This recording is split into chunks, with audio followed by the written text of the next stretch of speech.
Does awakening affect your memory? This is an answer to a question somebody asked in one of the groups. If only I could remember what the heck I was going to say about it. So, man, can't remember.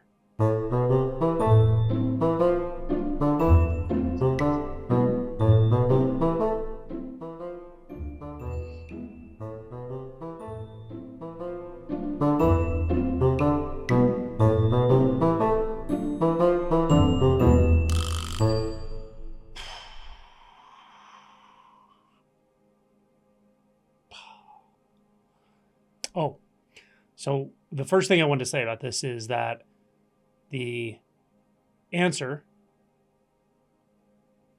3 hours later. So the answer is a three-part answer.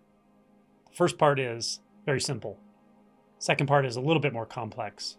And the third part is in excruciating detail. So the first and simplest answer to the question, will awakening and realization mess up my memory, is don't worry about it. It takes care of itself. Now, hopefully that lays to rest some serious concerns, but of course we can unpack that a little bit. The more complex answer is that as the awakening process unfolds, there are times where you'll notice changes in your memory. Mostly this is due to the way we perceive time changing. Most of the challenges around memory and cognition when it comes to awakening aren't so much that there's lack of memory or lack of cognition or a failure of the ability to function, but more that the adjustments to the change in our perception of time can be a little challenging at times. Often it's because of fear and doubt. We have a lot of fear about what will happen if we can't remember, or we have a lot of doubt about how our functioning will be after deeper realization. And entertaining these fears and doubts tends to put us in our head a little bit, which can in and of itself lead to some overlooking of certain details or feeling a little bit spacey at times. But what I found is that we tend to just adjust over time. As things change, as things shift, as our perception of time shifts, and our perception of space, which does affect our depth perception at times and so forth, we tend to adjust to all of these. So this kind of circles around back to the first and most simple answer that don't worry about it. It's not a big deal. Things will take care of themselves when they need to. And from what I've seen in myself and many others, the cognitive faculties, the memory that's required to function well in life stays intact. Now, the excruciatingly and unnecessarily detailed answer is as follows. It has to do with the way we perceive time changing significantly. So when you stop perceiving a past and a future, what does memory even mean anymore? So there'll be times when you feel like you can't recall anything because there's nothing there. There's no past to recall.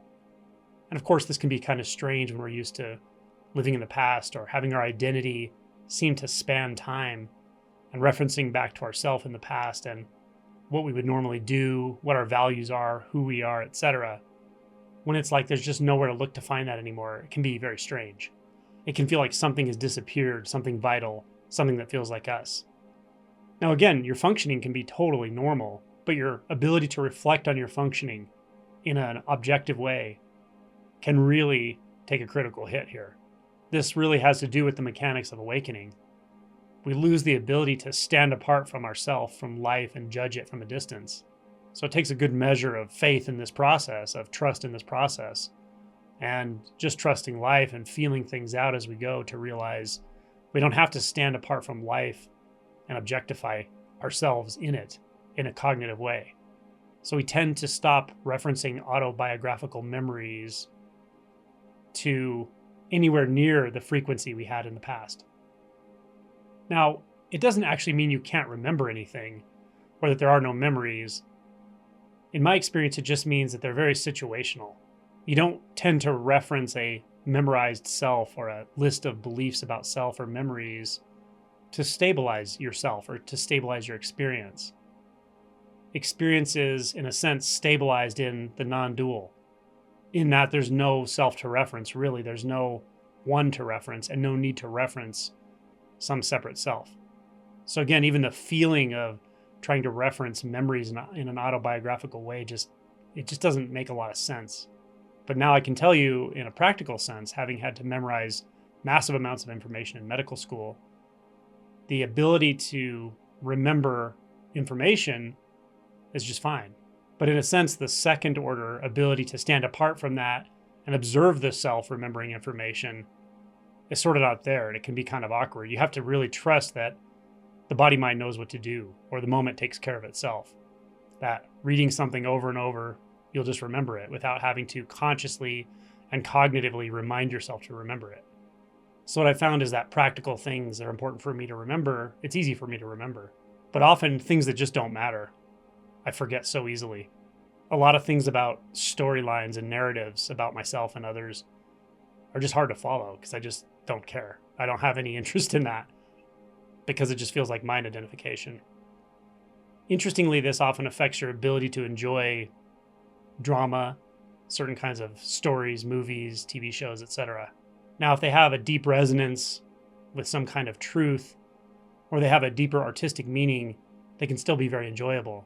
But media that's just merely story-based and nothing else becomes really uninteresting. Once you've lost interest in your own story, why would you be interested in other people's stories? So that's a bit of an aside, but it does tie into this, that the autobiographical memory, while in a practical sense it's still there, there's so much less emphasis on it, interest in it, identity tied into it, that it can really just feel like there's not really much there. But the great news is this frees up so much of your attention for, well, presence, enjoying what's actually here instead of what we're imagining is here, instead of the mental overlay.